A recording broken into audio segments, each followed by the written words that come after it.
Hamunin natin sina Derek at Kiko sa isang game na viral po ngayon sa social media at tinatawag na Towel Challenge.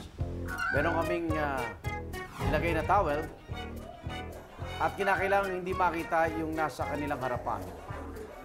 Naglagay kami ng smiley icon. Ayan. Yung makakatiklop po ng pinakamaliit na napoprotektahan yung smiley icon na yan, ang siyang mananalo. Ang judge po natin, si Bea. Maninilip po siya ngayon kung may nakita siyang smiley sa tuwalyang yan. Okay? Bea, okay, ready ka na? Game. Derek, ready? Ready. Kiko, game! Game. Titigil kayo pag tumigil ang banda. Kailan matiklop niyo yan. Go! Go! Paano ba? Pakanan. Up. Ay!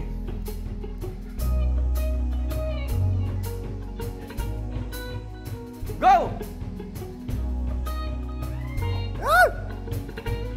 Iaano kasi tutupiin, hindi papaikutin yung tuwalya. Go!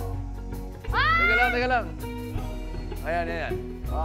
Go! Hoy, bakit advance na ako sa'yo? Kasi iniikot niya, hindi niya tinutupi. Iniikot Go! niya. Up! Up!